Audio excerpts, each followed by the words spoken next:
Hey guys, welcome to government jobs Gyan YouTube channel. Guys, आज की इस वीडियो में हम बात करेंगे HSSC CET 2025 के new notification online form apply process के बारे में। जी हां दोस्तों, हरियाणा स्टाफ सिलेक्शन कमीशन ने ग्रुप सी के खाली पदों को भरने के लिए कॉमन एलिजिबिलिटी टेस्ट CET 2025 का नोटिफिकेशन रिलीज कर दिया है। कैसे आप इस एग्जाम में पार्टिसिपेट करने के लिए अपने फॉर्म अप्लाई कर सकते हो बिना कोई मिस्टेक किए हुए, इसकी पूरी जानकारी हम आपको स्टेप बाय स्टेप रजिस्ट्रेशन से लेकर प्रिंट तक इस वीडियो में देंगे।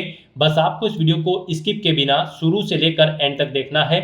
उसके बाद वीडियो पसंद आए तो इसे लाइक और शेयर कर दें। चैनल पर नए हो तो इसे सब्सक्राइब कर लें। साथ ही साथ आपको फॉर्म अप्लाई करते हुए जो भी प्रॉब्लम फेस हो रही है उन सभी का हल आपको इस वीडियो में मिल जाएगा। कैसे आपको अपने डॉक्यूमेंट अपलोड करने हैं, कौन सा डॉक्यूमेंट कितने केबी में आपको अपलोड करना है, कैसे आपको अपना फोटो और सिग्नेचर अपलोड करना है, पूरी जानकारी आपको इस वीडियो में दी जाएगी। बस आपको एंड तक हमारे साथ इस वीडियो में बने रहना है। तो बिना कोई वक्त गंवाए चलिए शुरू करते हैं। आपको इस वीडियो के डिस्क्रिप्शन बॉक्स में हमारी वेबसाइट IND-sarkari-naukri.in के इस पेज का लिंक मिल जाएगा। यहां पर आपको इस एलिजिबिलिटी टेस्ट के रिगार्डिंग सभी डिटेल्स प्रोवाइड करा दी गई है। हरियाणा स्टाफ सिलेक्शन कमीशन ने ग्रुप सी के खाली पदों को भरने के लिए कॉमन एलिजिबिलिटी टेस्ट CET 2025 का नोटिफिकेशन रिलीज कर दिया है। आप 28 मई 2025 से 12 जून 2025 तक अप्लाई कर सकते हो। 10वीं 12वीं पास यहां पर अप्लाई कर सकते हैं। 18 से 42 साल आपकी आयु सीमा रखी गई है। जनरल OBC EWS कैंडिडेट को 500 रुपए फीस जमा करानी होगी। SC ST PWD कैंडिडेट के लिए कोई फीस नहीं है। फीस का अमाउंट आप ऑनलाइन मोड में debit card, credit card, net banking या फिर UPI के माध्यम से जमा करा सकते हो। आप यहां पर ऑनलाइन अप्लाई कर सकते हो। उसके लिए आपको इस पेज को नीचे स्क्रॉल डाउन करना है, इंपोर्टेंट लिंक सेक्शन में आना है, ऑफिशियल नोटिफिकेशन PDF लिंक पर क्लिक करके इस एग्जाम के नोटिफिकेशन को ओपन कर लेना है और इसमें से आपको सभी डिटेल्स रीड कर लेनी है, जैसे कि कब से कब तक आप अप्लाई कर सकते हो, कैसे आप अप्लाई कर सकते हो, क्या यहां पर आपका एलिजिबिलिटी क्राइटेरिया होना चाहिए। पूरी जानकारी आपको इस नोटिफिकेशन में दे दी गई है। आप सभी डिटेल्स यहां से रीड आउट करें, उसके बाद अपने फॉर्म अप्लाई कर लें। फॉर्म अप्लाई करने के लिए आपको हमारी वेबसाइट के इसी पेज पर ही अप्लाई ऑनलाइन का ये लिंक दिया गया है। जैसे ही आप इस लिंक पर क्लिक करेंगे तो आपके सामने यहाँ पर हरियाणा स्टाफ सिलेक्शन कमीशन का ये ऑफिशियल पोर्टल ओपन होगा। गाइस, यहाँ पर अगर आपने पहले से रजिस्ट्रेशन कर रखा है तो आपको यहाँ पर एग्जिस्टिंग यूजर लॉगिन के इस टैब पर क्लिक करना है। उसके बाद आपके सामने यहाँ पर कुछ इस तरह से इंटरफेस ओपन होगा। यहाँ पर आने के बाद आपको अपना मोबाइल नंबर एंटर करना है, आपको अपना पासवर्ड एंटर करना है, ये कैप्चा कोड आपको यहाँ पर एंटर करना है और सबमिट के इस ऑप्शन पर क्लिक करते हुए आपको अपने डैशबोर्ड में लॉगिन कर लेना है और फिर वहां से आपको अपना फॉर्म अप्लाई करना है। और अगर आप इस एग्जाम के लिए फर्स्ट टाइम अप्लाई करने जा रहे हो तो सबसे पहले यहां पर आपको अपना रजिस्ट्रेशन करना होगा। उसके लिए आपको न्यू यूजर रजिस्ट्रेशन की इस टैब पर क्लिक करना है। फिर आपके सामने यहाँ पर कुछ इस तरह से इंटरफेस ओपन होगा। यहाँ पर आपको कुछ जनरल इंस्ट्रक्शंस दिए गए हैं। फॉर्म अप्लाई करने से पहले आपको इन्हें 1 बाय 1 करके केयरफुली रीड आउट करना है, पेज को नीचे स्क्रॉल डाउन करना है और फिर गाइस यहाँ पर आपको इस चेकबॉक्स को ओके करना है और उसके बाद आपको यहाँ पर accept and proceed to register के इस ऑप्शन पर क्लिक कर देना है। उसके बाद यहाँ पर आपके सामने कुछ इस तरह से इंटरफेस ओपन होगा। यहाँ पर आने के बाद गाइस आपको सबसे पहले अपना मोबाइल नंबर एंटर करना है। उसके बाद आपको गेट OTP के इस ऑप्शन पर क्लिक कर देना है। आपके मोबाइल नंबर पर एक OTP आएगा, वो OTP आपको यहाँ पर एंटर करना है और उसे यहाँ पर आपको अपना मोबाइल नंबर वेरीफाई कर लेना है। उसके बाद गाइस यहाँ पर आपको अपनी ईमेल ID एंटर करनी है। फिर आपको गेट OTP के इस ऑप्शन पर क्लिक करना है। आपकी ईमेल ID पर एक OTP आएगा, वो OTP आपको यहाँ पर एंटर करना है। फिर यहाँ पर आपको अपना पासवर्ड क्रिएट करना है। पासवर्ड यहाँ पर आपका कम से कम 8 कैरेक्टर का होना चाहिए और ये अल्फा न्यूमेरिक फॉर्मेट में होना चाहिए। मींस आपके पासवर्ड में कम से कम एक अपर केस कैरेक्टर, एक लोअर केस कैरेक्टर, एक इंटीजर नंबर, एक स्पेशल कैरेक्टर जैसे कि @ या फिर $, होना चाहिए। तो इस फॉर्मेट में यहाँ पर आपको अपना पासवर्ड एंटर करना है। वही पासवर्ड आपको यहाँ पर री एंटर योर पासवर्ड की इस फील्ड में एंटर करना है। फिर आपको ये कैप्चा कोड इस बॉक्स में एंटर करना है और उसके बाद गाइस यहाँ पर आपको रजिस्टर एंड प्रोसीड के इस टैब पर क्लिक कर देना है। फिर यहाँ पर आपको अपनी डिटेल को कंफर्म करते हुए यस के इस ऑप्शन पर क्लिक करना है।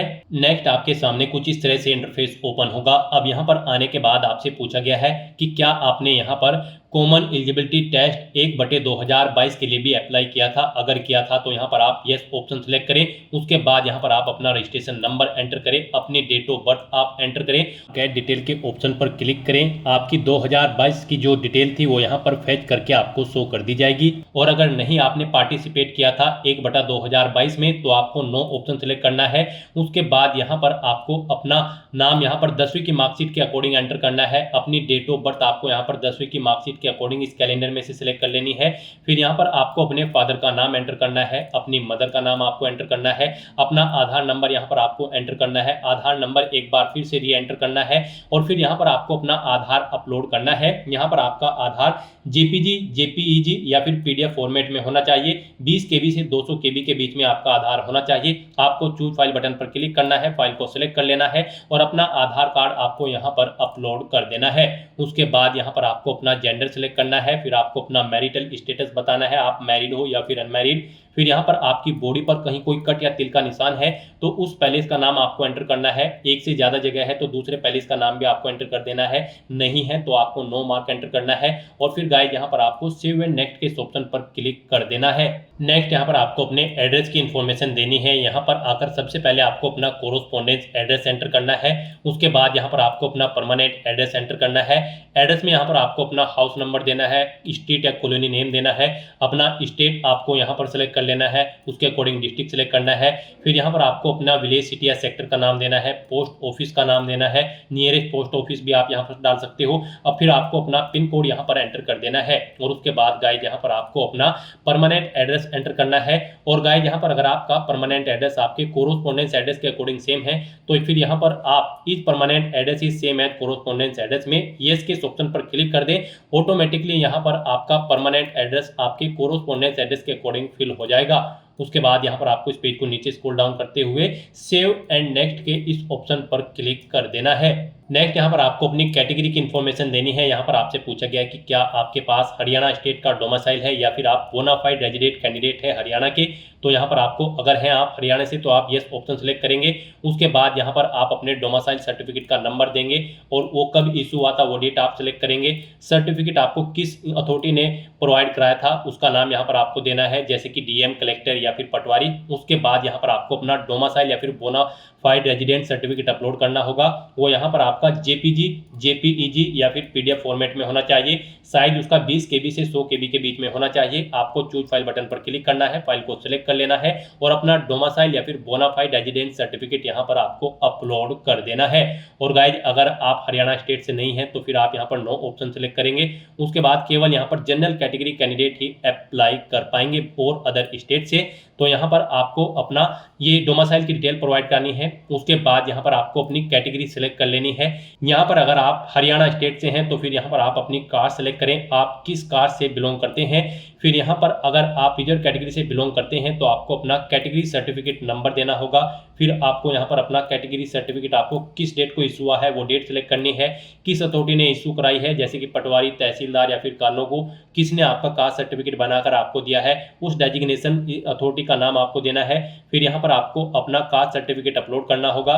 यहाँ पर आपका ये सर्टिफिकेट जेपीईजी, जेपीजी या फिर पीडीएफ फॉर्मेट में होना चाहिए और उसका साइज 20 केबी से 200 केबी के बीच में होना चाहिए। आपको चूज फाइल बटन पर क्लिक करना है, फाइल को सिलेक्ट कर लेना है और अपना कैटेगरी सर्टिफिकेट आपको यहाँ पर अपलोड कर देना है। गाइस यहाँ पर जब आप अपने डॉक्यूमेंट अपलोड करोगे तो यहाँ पर आपको उनका प्रिंट आउट ले लेना होगा और इस चेकबॉक्स को ओके करना होगा। फिर आपको अपने सर्टिफिकेट का नंबर दोबारा से एंटर करना होगा, इशू कब हुआ था वो भी डेट आपको दोबारा से सिलेक्ट कर लेनी होगी और फिर अथॉरिटी का नाम जिसने आपको इशू कराया है वो भी आपको दोबारा से यहाँ पर री एंटर करना होगा।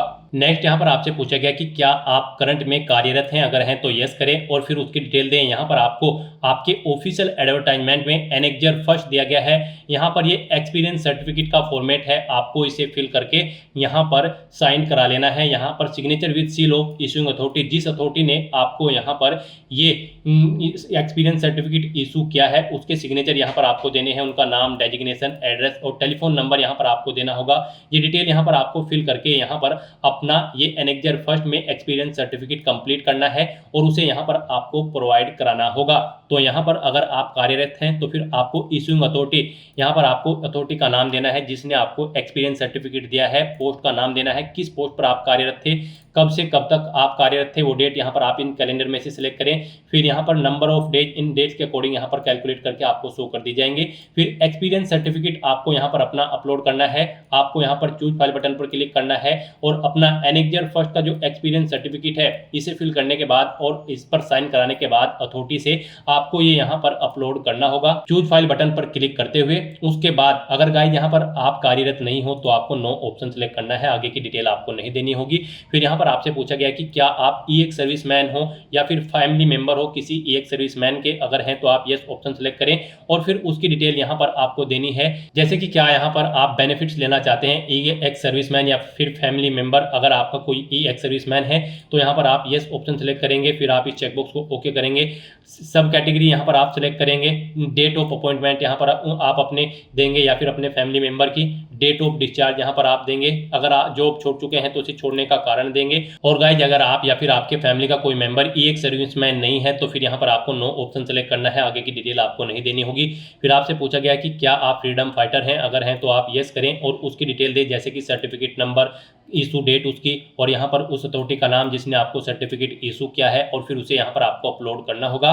और अगर नहीं आप फ्रीडम फाइटर तो आपको नो ऑप्शन सेलेक्ट करना है। फिर यहाँ पर आपसे पूछा गया कि क्या आप person with benchmark disability category से बिलोंग करते हैं, अगर करते हैं तो यस करें और फिर यहाँ पर आप अपनी डिसेबिलिटी का टाइप सेलेक्ट करें और फिर उस अपनी डिसेबिलिटी की परसेंटेज यहाँ पर आप दें, सर्टिफिकेट नंबर दें, कब इशू हुआ था वो डेट आप दें, यहाँ पर अथॉरिटी का नाम दें जिसने आपको ये इशू किया है। फिर यहाँ पर आपको पूछा गया कि क्या आप एग्जाम में स्क्राइब चाहते हैं, अगर चाहते हैं तो यस करें, नहीं तो नो ऑप्शन सेलेक्ट करें। फिर यहाँ पर आप अपना पीडब्ल्यूडी का सर्टिफिकेट अपलोड करें, यहाँ पर पीडब्ल्यूडी का आपका सर्टिफिकेट जेपीईजी, जेपीजी या फिर पीडीएफ फॉर्मेट में होना चाहिए। 20 से 200 केबी के बीच में आपको चूज फाइल बटन पर क्लिक करना है, फाइल को सिलेक्ट करना है और अपना ही सर्टिफिकेट अपलोड कर देना है। और अगर आप पीडब्ल्यूडी कैंडिडेट नहीं हो तो यहाँ पर आपको नो ऑप्शन सेलेक्ट करना है, आगे की डिटेल आपको नहीं देनी होगी। फिर आपसे पूछा गया कि क्या आप एलिजिबल स्पोर्ट पर्सन हैं, अगर हैं तो आप यस करेंगे और फिर उसकी डिटेल देंगे, जैसे कि आपके स्पोर्ट सर्टिफिकेट का नंबर, उसकी इशू डेट, कब आपको वो इशू हुआ था, अथॉरिटी का नाम किसने आपको इशू किया है। फिर यहाँ पर आपको ग्रेड सेलेक्ट करनी है, वो आपके पास ए, बी या फिर सी ग्रेड का है और फिर उसे यहाँ पर आपको अपलोड करना होगा। और अगर आप स्पोर्ट पर्सन नहीं है तो फिर यहाँ पर आपको नो ऑप्शन सेलेक्ट कर लेना है। फिर यहाँ पर आपको पूछा गया है कि क्या आपके खिलाफ कोई क्रिमिनल केस है, अगर है तो यहाँ पर आप बताएं वो कंप्लेंट है या फिर एफआईआर है, या फिर नहीं है तो आप नो ऑप्शन सेलेक्ट करेंगे और उसके बाद गाइस यहाँ पर आपको सेव एंड नेक्स्ट के ऑप्शन पर क्लिक कर देना है। नेक्स्ट यहाँ पर आपको अपनी एजुकेशनल क्वालिफिकेशन की डिटेल प्रोवाइड करनी है। गाइस यहाँ पर Haryana staff selection commission common eligibility test 2025 में पार्टिसिपेट करने के लिए आपका 12वीं क्लास पास आउट होना जरूरी है या फिर आपका 10वीं क्लास पास आउट होना जरूरी है, प्लस आपके पास एडिशनल क्वालिफिकेशन भी होनी चाहिए यहाँ पर सीटी ग्रुप सी की पोस्ट में पार्टिसिपेट करने के लिए। तो यहाँ पर अब आपको अपनी एजुकेशनल क्वालिफिकेशन सेलेक्ट कर लेनी है। यहाँ पर अगर आपने 12वीं पास आउट की हुई है तो आप 12th कंप्लीटेड ऑप्शन सेलेक्ट करें, कर रहे हैं तो आप यहाँ पर 12th परस्यूइंग ऑप्शन सेलेक्ट करें। यहाँ पर अगर आप 12th में एपिड हो तब भी आप अप्लाई कर सकते हो। आप 12th अपियर कर उसके इक्विवेलेंट कोई एग्जाम पास आउट कर चुके हो तो यहाँ पर 10+2 इक्विवेलेंट कंप्लीटेड ऑप्शन सेलेक्ट करें। यहाँ पर उसके इक्विवेलेंट एग्जाम 12th के इक्विवेलेंट एग्जाम में अगर आप यहाँ पर कर रहे हो, यानी किसी साल आप कर रहे हो 12th या उसके इक्विवेलेंट कोई एग्जाम, तो आप यहाँ पर 10+2 इक्विवेलेंट परस्यूइंग ऑप्शन सेलेक्ट करें। और यहाँ पर अगर आपके पास कोई एडिशनल क्वालिफिकेशन है 10वीं के बाद तो आप ये ऑप्शन सेलेक्ट करें। एडिशनल क्वालिफिकेशन अगर आप कर रहे हैं तब आप ये ऑप्शन सेलेक्ट करेंगे। तो यहाँ पर आपको अपनी क्वालिफिकेशन के अकॉर्डिंग ऑप्शन सेलेक्ट कर लेना है। यहाँ पर आने के बाद आपको अपनी डिटेल प्रोवाइड करनी होगी। यहाँ पर अगर आपने 12वीं पास की हुई है तो फिर यहाँ पर आपको सबसे पहले अपनी 10वीं क्लास की डिटेल प्रोवाइड करनी होगी। 10वीं क्लास में यहाँ पर आपको सबसे पहले स्ट्रीम सेलेक्ट करनी है। यहाँ पर किस स्ट्रीम में आपने अपनी 10वीं क्लास पास आउट की है, स्कूल, कॉलेज या बोर्ड का नाम आपको देना है। उसके बाद यहाँ पर आपको पासिंग ईयर सेलेक्ट कर लेना है, कब आपने अपनी 10वीं क्लास पास आउट की है, आपको अपनी 10वीं का रोल नंबर यहाँ पर एंटर करना है। मार्क्स की परसेंटेज देनी है, कितने परसेंट मार्क्स आपने ऑब्टेन किए हैं। सीजीपीए में है तो आप सीजीपीए यहाँ पर दें। फिर यहाँ पर आपको अपना सर्टिफिकेट अपलोड करना है 10वीं क्लास का। उसके बाद लिए आपको चूज फाइल बटन पर क्लिक करना है, फाइल को सिलेक्ट कर लेना है और अपना सर्टिफिकेट 10वीं का यहाँ पर आपको अपलोड कर देना है। यहाँ पर जब आप अपना सर्टिफिकेट अपलोड करेंगे तो आपको चूज फाइल बटन पर क्लिक करना होगा, फाइल को सिलेक्ट कर लेना होगा और उसके बाद गाइस आपको प्रिंट के ऑप्शन पर क्लिक करके अपने सर्टिफिकेट का एक प्रिंट आउट भी ले लेना है। प्रिंट के ऑप्शन पर क्लिक करने के बाद फिर आपको यहाँ पर अपना दोबारा से नाम री एंटर करना है जो आपकी 10वीं की मार्कशीट में है, और फिर आपको अपनी डेट ऑफ बर्थ यहाँ पर दोबारा से रीसेलेक्ट करनी है। फिर यहाँ पर आपको अपनी 12वीं क्लास की डिटेल प्रोवाइड करानी है, और बाकी की सभी क्वालिफिकेशन में भी जब आप अपना सर्टिफिकेट अपलोड करेंगे तो उनकी डिटेल भी आपको यहाँ पर सेम ऐसे ही देनी होगी। फिर यहाँ पर आपको अपनी 12वीं क्लास की डिटेल प्रोवाइड करानी है। यहाँ पर आपको अपनी स्ट्रीम सेलेक्ट करनी है किस में आपने अपनी 12वीं क्लास पास आउट की है। उसके बाद यहाँ पर आपको बताना है यहाँ पर स्कूल, कॉलेज या बोर्ड का नाम जिससे आपने अपनी 12वीं क्लास पास आउट की है, किस ईयर में पास आउट की है वो यहाँ पर आप सिलेक्ट करें। अपना 12वीं का रोल नंबर यहाँ पर आप एंटर करें, कितनी परसेंटेज या फिर सीजीपीए है वो यहाँ पर आप एंटर करें, और फिर आप अपनी 12वीं का सर्टिफिकेट यहाँ पर अपलोड कर दें। चूज फाइल के बटन पर क्लिक करें, फाइल को सिलेक्ट करें और यहाँ पर आप अपनी 12वीं क्लास का सर्टिफिकेट अपलोड कर दें। यहाँ पर आपके जो डॉक्यूमेंट होंगे वो पीडीएफ फॉर्मेट में होना चाहिए आपका सर्टिफिकेट, और 5 MB से कम उसका साइज यहाँ पर होना चाहिए। उसके बाद यहाँ पर अगर आपने के पास कोई अदर सर्टिफिकेट है या फिर आपके पास कोई एडिशनल क्वालिफिकेशन है तो उसकी डिटेल भी सेम आप ऐसे ही प्रोवाइड कर सकते हो। सर्टिफिकेट है कोई अदर तो यहाँ पर आप सबसे पहले ड्यूरेशन सेलेक्ट करें, कितने साल का आपके पास सर्टिफिकेट है। उसके बाद कोर्स का टाइप सेलेक्ट करें, वो ITI है, डिप्लोमा है या फिर अदर है। उसके बाद आप स्ट्रीम यहाँ पर एंटर करें, स्कूल, कॉलेज या बोर्ड का नाम दें, पासिंग ईयर दें, यहाँ पर रोल नंबर दें आप अपना उसका, फिर आपको मार्क्स की परसेंटेज या फिर सीजीपीए देना है, और फिर आपको अपने सर्टिफिकेट को यहाँ पर चूज फाइल बटन के ऑप्शन पर क्लिक करते हुए अपलोड कर देना है। इसके अलावा कोई और यहाँ पर आपके पास सर्टिफिकेट है तो आप ऐड अनदर सर्टिफिकेट के ऑप्शन पर क्लिक करें, सेम ऐसी ही रो यहाँ पर एक और ऐड हो जाएगी और उसमें आप अपने उस सर्टिफिकेट की डिटेल्स प्रोवाइड करा सकते हैं। तो इस तरह से यहाँ पर आपको अपनी एजुकेशनल क्वालिफिकेशन की डिटेल प्रोवाइड करनी है, और फिर गाइज आपको सेव एंड नेक्स्ट के इस ऑप्शन पर क्लिक कर देना है। नेक्स्ट यहाँ पर आपको अपने डॉक्यूमेंट अपलोड करने हैं। यहाँ पर आपको अपना फोटो, सिग्नेचर और एनेक्सर 6 अपलोड करना है। यहाँ पर आपका जो फोटो होगा वो यहाँ पर JPG या फिर JPEG फॉर्मेट में होना चाहिए। साइज उसका 20 KB से 100 KB के बीच में होना चाहिए, और यहाँ पर उसकी डायमेंशन 200 × 230 पिक्सल होनी चाहिए। रेजोल्यूशन उसका 200 DPI होना चाहिए। सिग्नेचर आपके यहाँ पर JPEG या फिर JPG फॉर्मेट में होने चाहिए।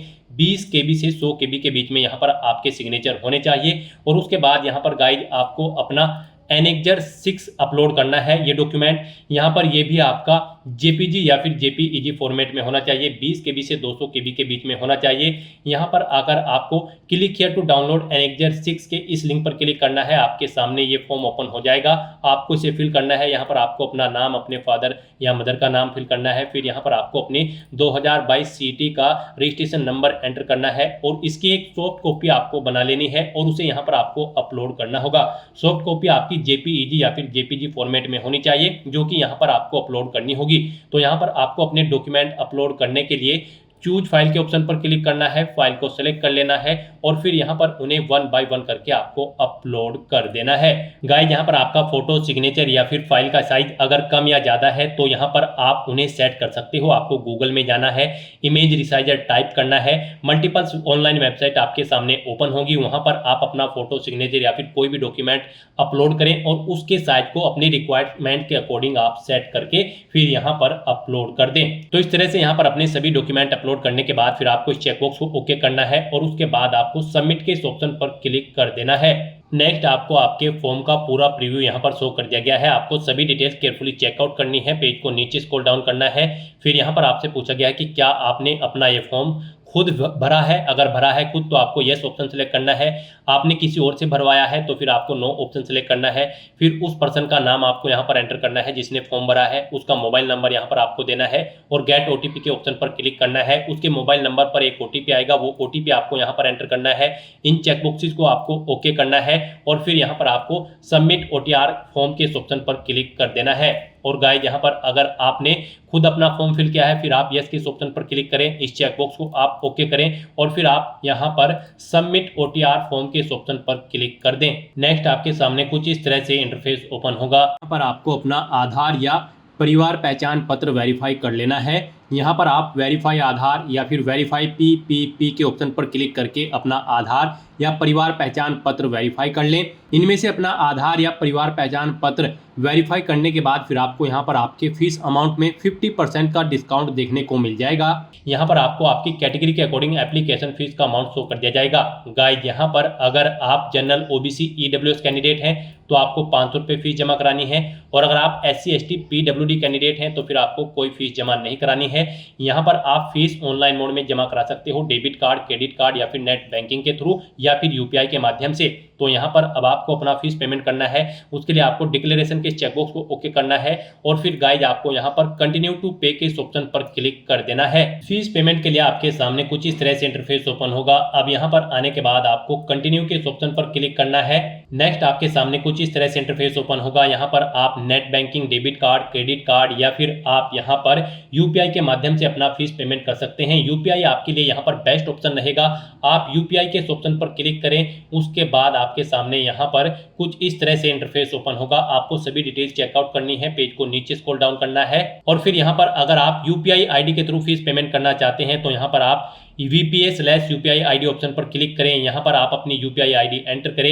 VPA नरेशन यहाँ पर आप एंटर करें, कितना अमाउंट आप यहाँ पर जमा कराएंगे और फिर आप कंफर्म के ऑप्शन पर क्लिक करते हुए अपना फीस पेमेंट कर दें। या फिर आपके पास यहाँ पर एक और ऑप्शन है, आप QR कोड को स्कैन करते हुए भी अपना फीस पेमेंट कर सकते हैं। आप QR के ऑप्शन पर क्लिक करें। आपके सामने कुछ इस तरह से इंटरफेस ओपन होगा। आप ये QR कोड अपने UPI से स्कैन करें और अपना फीस पेमेंट कर दें। सक्सेसफुली फीस पेमेंट करने के बाद आपका एप्लीकेशन फॉर्म सबमिट हो जाएगा।